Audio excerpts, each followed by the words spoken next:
The wind in Alaska carried a silence that could swallow a man whole. Samuel Rourke had lived with that silence for 13 long winters, with only his old dog Scout to break it. Each morning he walked the snow-covered woods, his brown cowboy hat pulled low, his breath freezing before him. But that morning, the compass in his pocket began to tremble. Then Scout stopped, ears raised, body stiff, and began to bark toward the frozen river.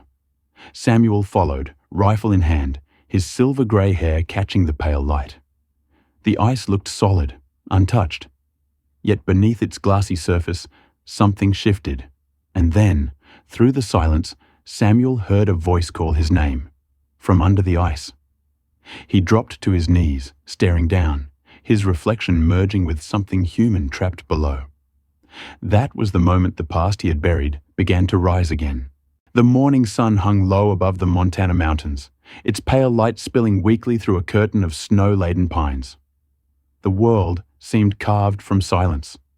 Every sound was muffled beneath a thick, white blanket that covered the forest floor, each step disappearing into a soft crunch. Samuel Rourke moved through that quiet wilderness with the steady rhythm of a man who had spent half his life walking this same trail. He was 57 years old, tall and broad-shouldered, his face marked by time and wind, a thin scar running across his left eyebrow. His once dark hair had turned steel gray and wavy, strands peeking from beneath a weathered brown cowboy hat that looked like it had seen more winters than he could count. His coat, brown leather cracked and faded, hung heavy over a grey wool sweater and flannel shirt, layered against the cold. A silver wristwatch peeked from beneath his glove each time he raised his rifle. Beside him trotted Scout, his loyal golden retriever, 13 years old, his fur thick and golden, his eyes deep and gentle, but still full of that spark that had carried him through hundreds of hunts and countless lonely nights. The air was so cold that Samuel could see his breath, rising like smoke as he whistled softly to keep his blood moving. "Easy, boy," he murmured, voice gravelly from years of whiskey and cold mornings. Scout wagged his tail and bounded ahead, leaving perfect paw prints in the powder. Hunting wasn't what it used to be for Samuel. It wasn't about game anymore. It was about the quiet, the memory of his father, and the need to prove to himself that he still belonged out here. His father had taught him everything he knew about the woods. Even after all these years, Samuel still heard his father's laugh in the rustle of the trees and his voice in the rhythm of his heartbeat. Every December, he came back to this frozen wilderness to feel that connection again. But today felt different. The forest was too quiet. No wind, no birds, not even the distant crack of ice shifting on the river. Scout stopped suddenly, ears pricked forward, tail stiff. Samuel frowned and lowered his rifle, his eyes following the dog's gaze toward the frozen river ahead. The surface glistened under the sunlight like a sheet of glass, smooth and silver, stretching wide between the banks. For a moment, Samuel thought he saw something moving beneath it, a shadow, long and slow, sliding under the ice. He blinked, but it was gone. "Probably a fish," he muttered, though his voice didn't sound convinced even to himself. Scout growled, a deep, low sound that made the hair on the back of Samuel's neck stand up. "Hey, easy now," he said, patting the dog's side. But before he could grab the collar, Scout broke free, sprinting toward the river. "Scout! No!" Samuel shouted, his boots sinking into the snow as he ran after him. The ice groaned under the dog's weight, the sound sharp and hollow. Samuel's breath caught. Then came a crack, loud and final, and Scout vanished. 1 second he was there. The next, he was gone, swallowed by the ice. "No!" Samuel dropped his rifle and threw himself forward, sliding to his knees near the spot where the dog had fallen through. The water beneath was dark and slow, rippling with the faint shimmer of golden fur. He pounded the ice with his fists, shouting the dog's name again and again until his voice was raw. "Scout! Hold on, boy!" He grabbed the hunting knife from his belt and hacked at the ice, shards flying, blood seeping through torn gloves. His breath came in gasps, his vision blurring with tears and cold. The water beneath seemed to darken even more, like a storm was brewing beneath the surface. Then, clear as the wind, soft as a whisper, he heard it. His name. Samuel. The sound didn't come from the forest.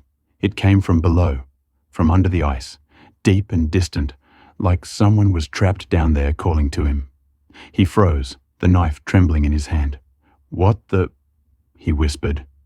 Then again, the same voice, a little louder this time, filled with something that felt like grief.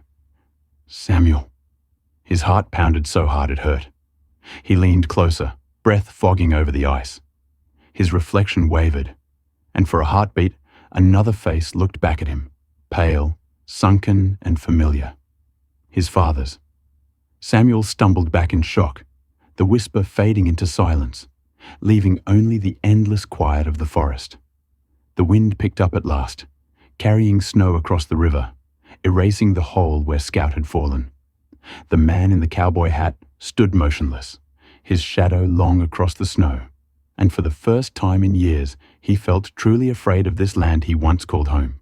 The air around the frozen river was so still that Samuel could hear his own heart pounding like a drum inside his chest.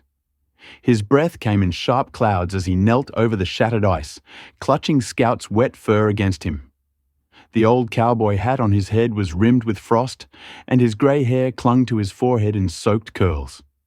His jacket was heavy with melting snow, his gloved hands trembling as he pressed the dog's chest again. "Come on, boy. Stay with me," he rasped, voice cracking against the endless white.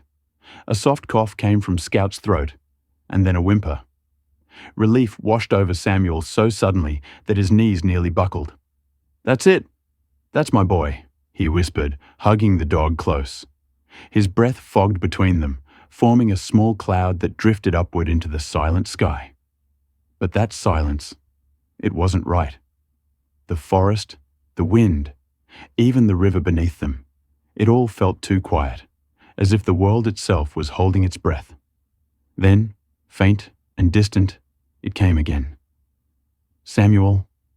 The sound was thin, hollow, like a voice echoing through miles of ice. Samuel froze. He turned slowly toward the cracked hole where the water still rippled. "Who's there?" he called, his voice hoarse. The echo came back from nowhere. "Samuel, help me." It was unmistakable now, a man's voice, calm yet desperate, rising from beneath the ice. His chest tightened. He glanced down, and for a heartbeat he saw it, a shape beneath the clear sheet of water, human, pale, eyes wide open but unmoving. He staggered backward, pulling Scout along with him. "No," he whispered. "No, that's not—" The figure drifted slowly under the ice, arms extended as if reaching toward him. Samuel's stomach turned. His mind wanted to deny it, but his heart knew that face. He had seen it every time he looked in the mirror. Older, colder, but his own father's face. The same lines, the same chin, even the same faint scar at the brow. "Dad?" The word slipped from his lips before he could stop it. For a long second, there was nothing, only the whisper of air moving over snow.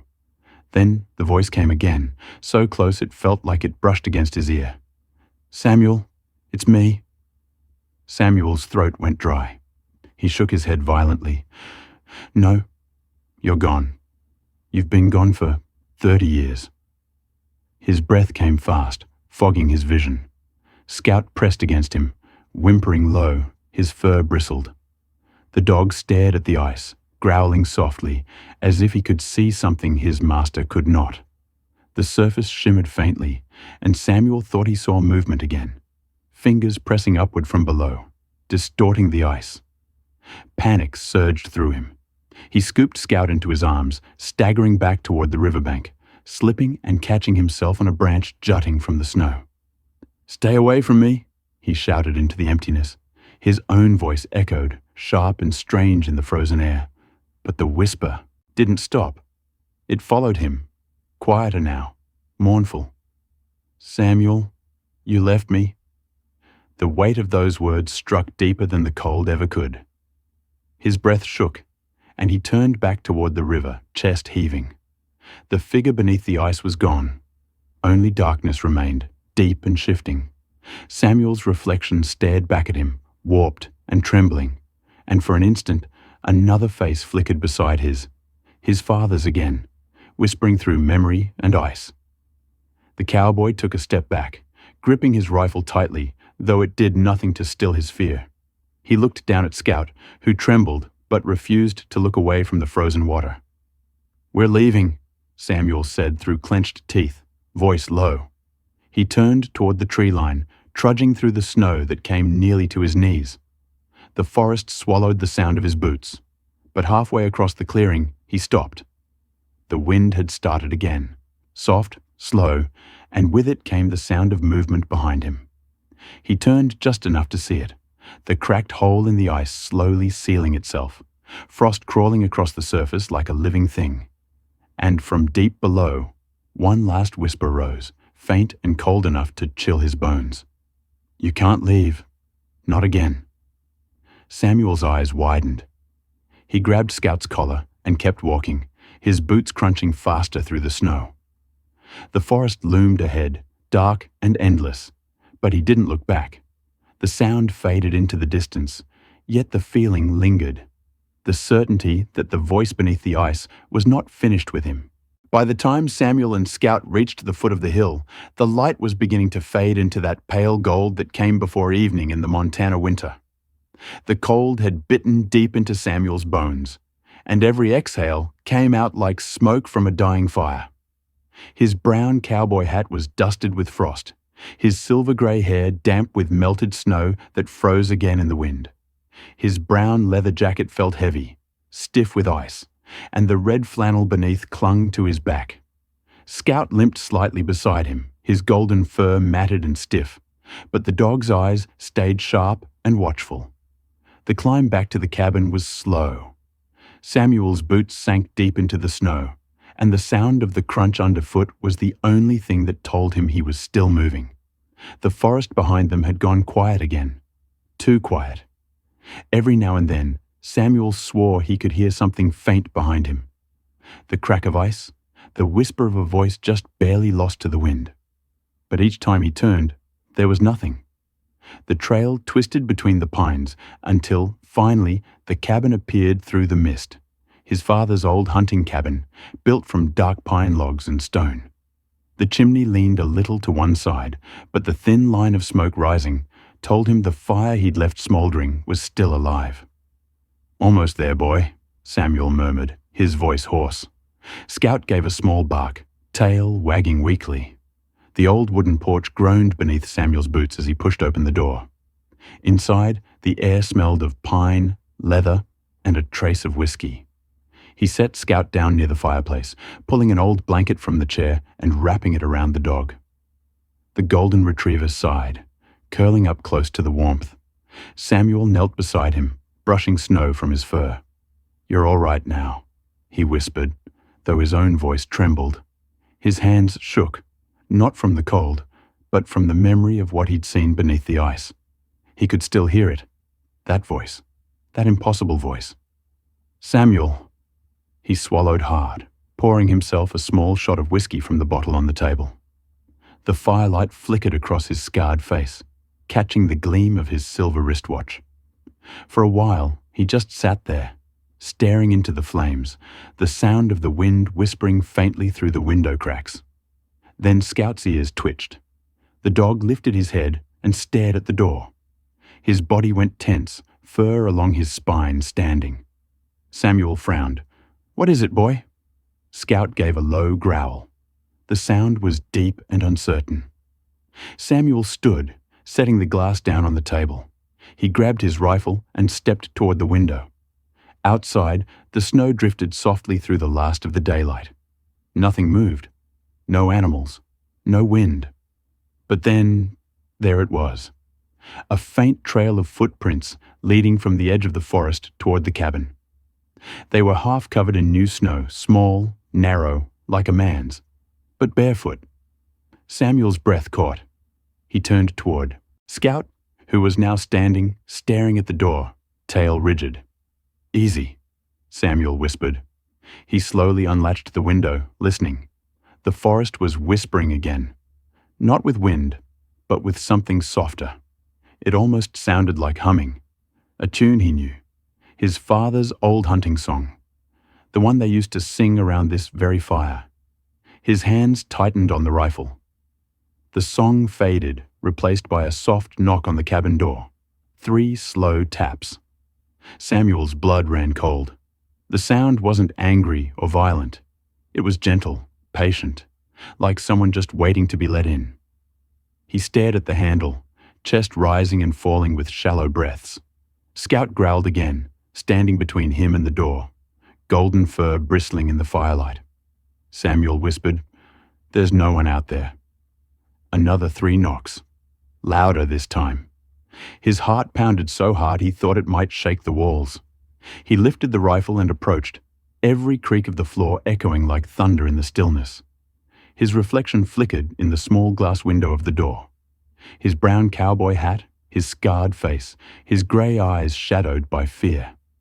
Then the fire flared suddenly behind him, casting light across the cabin. He turned and froze. On the fogged window beside the fireplace, there was a handprint, a large, bare handprint, pressed from the outside, glistening faintly as frost began to spread from its edges. Samuel stepped back, rifle trembling in his hands. He whispered one word under his breath, though he wasn't sure to whom. "Dad?" The fire crackled, the cabin creaked, and Scout whimpered softly. But outside, there was only the wind, and the faint impression of that hand, slowly fading into the ice. The morning light crept through the frosted window like a faded ghost, pale and thin, spreading across the wooden floorboards of the cabin. Samuel sat in the same chair he'd fallen asleep in, his brown cowboy hat still resting on his head. His rifle leaned against his knee. His grey eyes opened slowly, adjusting to the weak light of dawn. Scout was lying near the hearth, golden fur warm in the fire's dying glow, his breath steady now. For a moment, Samuel didn't move. He listened. The cabin was silent except for the faint crackle of wood. Then, from somewhere deep in the trees, he heard it again, a sound soft as breath, like words carried by the wind. He rose to his feet, joints aching, brushing frost from his brown leather jacket. His reflection flashed faintly in the window. Tired eyes, silver-grey hair curling at his collar, the faint scar that always caught the morning light. He turned toward Scout. "You heard that too, didn't you?" The dog lifted his head, ears twitching, tail still. Samuel walked to the window, the floor creaking beneath his boots. Outside, the world looked untouched, blanketed in white, branches heavy with snow. But there, just beyond the clearing, something dark moved between the trees. He squinted. A shape. A man's figure. He reached for his rifle, his silver watch glinting in the light. "Stay here," he said softly. He opened the cabin door. The hinges groaned, and a rush of cold air swept in. The snow crunched under his boots as he stepped onto the porch. His breath turned to mist. The figure in the trees didn't move. Samuel raised his rifle slightly, calling out, "Who's there?" The sound echoed and fell away into the stillness. Then came the reply, faint but unmistakable. "It's me, Sam." The voice froze his blood. He hadn't heard it in over 30 years. He swallowed hard. "No," he whispered. The shape stood still, then slowly lifted an arm, pointing toward the cabin. Samuel took a step forward, heart pounding. "Dad?" But the figure faded, dissolving into the drifting snow. Scout barked sharply from inside the cabin. Samuel spun and hurried back inside, slamming the door shut. His heart raced as he leaned against it, breath shaking. Scout stood alert, staring not at the door, but at the corner of the room. Samuel followed his gaze. There, beside the fireplace, something new lay on the floor, something that hadn't been there the night before. A small leather pouch, worn and cracked, tied with a piece of frayed string. Samuel frowned, lowering his rifle. He knelt slowly, his knees creaking. The pouch was damp with melted frost. He reached out, his gloved fingers trembling, and untied the string. Inside were three things: a rusted pocket knife, a tarnished compass, and a photograph. The knife and compass were his father's. He recognized them instantly. The initials J.R. carved faintly into the brass. The photograph was old and curled at the edges. It showed a young Samuel, barely 10 years old, standing beside his father in front of this very cabin. His father's arm was around him, both smiling at the camera. But what froze him wasn't the image. It was what had been drawn over it. A single line of writing scratched across the bottom in faded pencil. "It's not over." Samuel's throat went dry. The room suddenly felt smaller, colder. The fire popped loudly, sending sparks up the chimney. Scout whimpered and backed toward the door. Samuel turned the compass over in his hand. It still worked, the needle trembling slightly before stopping, pointing toward the woods. His chest tightened. "You've got to be kidding me," he muttered, forcing a shaky laugh that sounded hollow in the empty room. He slid the compass and knife into his jacket pocket, tucked the photo into his shirt. "All right, Dad," he whispered. "You want me to follow? I'll follow." But as he turned toward the door, the light in the room dimmed suddenly, as if the sun had slipped behind a cloud. Scout growled softly. The air seemed to hum. On the frost-coated window, new lines began to form, letters this time drawn from the outside. Samuel stared as the frost traced words, one after another, slow and deliberate. Under the ice. The letters faded as quickly as they appeared, leaving only a white haze behind. Samuel stood frozen in place, hand tightening on his rifle. Scout pressed against his leg, tail tucked. "Under the ice," he repeated quietly.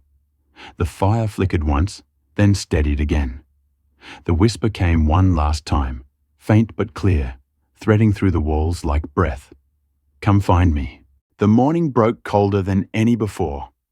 The air was thin and brittle, every breath Samuel took slicing through his chest like a blade. Frost clung to the windows of the cabin, painting veins of white across the glass. He sat at the table, turning the rusted compass slowly in his gloved hand. The needle trembled but refused to settle, as if struggling against something unseen. The faint whisper from the night before still lingered in his mind. Under the ice.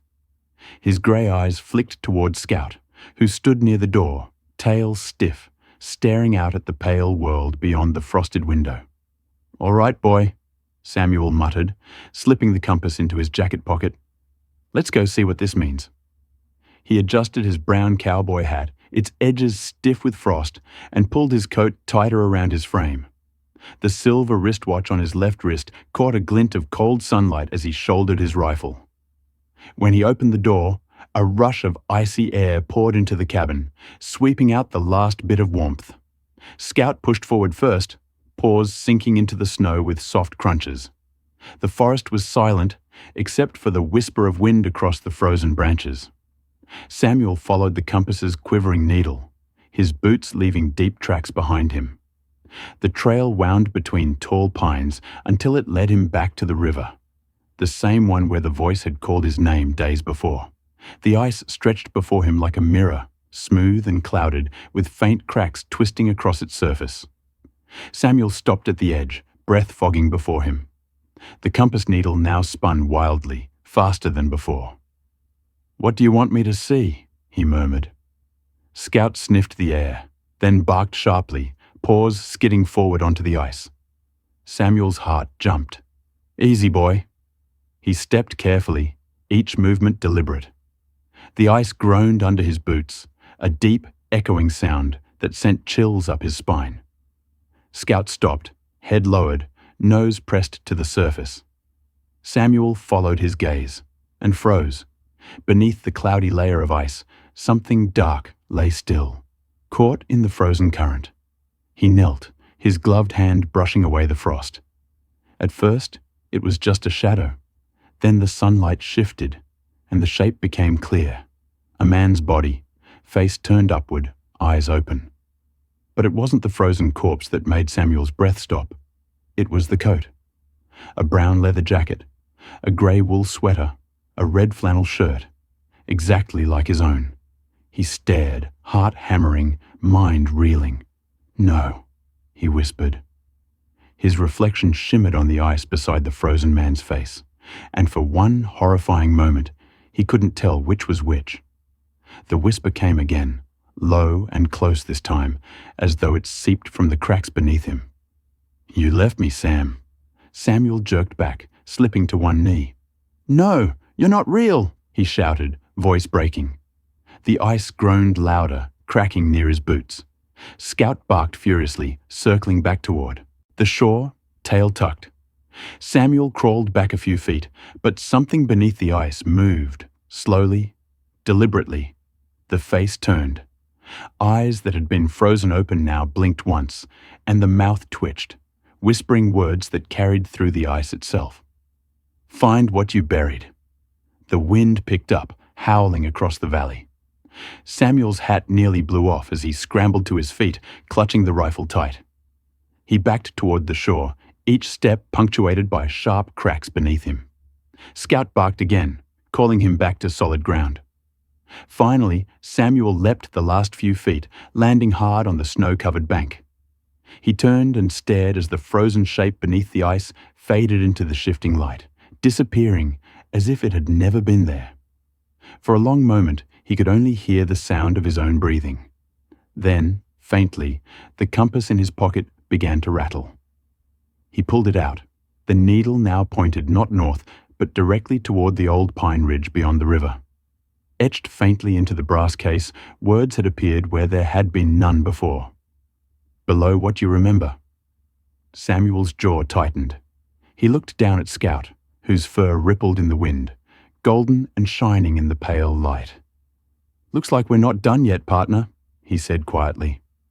The old dog wagged his tail once and took the lead toward the ridge. Behind them, as the sun climbed higher, the river's surface shimmered with movement. For a brief second, a hand pressed upward from beneath the ice, then vanished. The ridge loomed ahead like a wall of white silence, its jagged pines rising through the frozen mist. Samuel trudged through the snow, breath heavy, his boots sinking deep with every step. The brass compass in his gloved hand pointed unwaveringly toward the ridge. Its needle no longer trembled. It seemed to know exactly where to lead him. The sun hung low behind grey clouds, turning the ice-covered landscape into a mirror of silver and pale blue. Scout led the way, his golden fur glowing against the bleak whiteness, nose to the ground, tail low but steady. They climbed until the forest opened into a clearing Samuel didn't remember, though something about it felt painfully familiar. In the center stood a massive pine tree, old and split with age, its roots snaking over a mound of snow-covered earth. The compass needle stopped there, quivering in place. Samuel tightened his jaw. "This is it, boy," he murmured, voice rough in the cold air. He set down his rifle, knelt, and brushed snow from the mound with trembling hands. Beneath the frost was a patch of frozen soil, cracked and uneven, and something wooden beneath it. Old boards, nailed together crudely, like the top of a box. His silver wristwatch caught a beam of sunlight as he dug deeper. The sound of his gloves scraping wood echoed through the stillness. Then, from behind him, came the faintest sound, a voice whispering through the trees. It was low and fragile, but unmistakable. "You remember now, don't you?" Samuel froze, every muscle tight. He turned slowly, eyes scanning the trees. "Who's there?" he called out. But the only response was the soft creak of frozen branches. Scout stood beside him, ears pinned back, tail rigid. The air felt heavier now, pressing down. Samuel turned back to the wooden boards and pried one loose. Beneath, wrapped in layers of burlap and ice, was something that made his heart stop. A rifle. Old, rusted, but familiar. He pulled the rest of the covering away and found what he'd feared. A military badge, a nameplate. Thomas Rourke, his father's. Samuel sat back, eyes wide, breath quick. No, this can't be." The voice came again, this time clearer, Closer. So close it might have been right behind him. "You left me here, son." Samuel whipped around, but there was no one there, only snow swirling in the wind. His hands shook. "You died in the fire," he whispered. "I saw it with my own eyes." But deep down, something cracked in him, like the ice on the river. Memories he'd buried years ago pushed up through the frozen ground. His father shouting, the fight, the storm, the crash near the ridge. He hadn't run for help. He had run away. Scout whined softly, pressing his muzzle against Samuel's arm. Samuel looked down, his eyes wet. "All these years," he whispered, voice breaking. "I thought I buried the past." The compass began to spin wildly in his palm, its needle glowing faintly beneath the ice. Then, as if guided by something unseen, the ground trembled and the old boards shifted. Beneath the mound, ice cracked open, revealing a faint glow, soft, golden, pulsing like a heartbeat. Samuel leaned forward, feeling warmth for the first time in days. "Dad," he whispered. A figure took shape within the mist, faint and shimmering, the outline of a man in uniform, head bowed. "You came back," it said, voice distant but kind. Samuel's grey eyes filled with tears. "I never stopped hearing you." The ghostly figure looked down at Scout, who sat quietly, golden fur illuminated by the light. "He found what you couldn't face," the voice said. "Now let it rest." The wind swept through the clearing, stirring snow around them. The glow faded slowly into the earth, and the compass in Samuel's hand stilled. Silence returned, deep, pure, complete. Samuel stood, closing his gloved fingers around the badge. "I'm sorry," he whispered to the empty air, "for leaving you, for forgetting." He looked down at Scout, who wagged his tail once, softly. "Let's go home, boy." The words were quiet, but steady, like a man releasing a weight he'd carried too long. As they walked back through the forest, the clouds broke open. Sunlight poured over the snow, and for the first time in years, Samuel felt warmth sink into his skin. Behind them, at the base of the great pine, the mound was smooth again, untouched. The wind whispered through the branches, carrying one last echo. "Rest easy, son." Samuel tilted his brown cowboy hat against the light and smiled faintly, the silver on his wrist glinting as he reached down to pat Scout's head. Together they walked toward the golden horizon,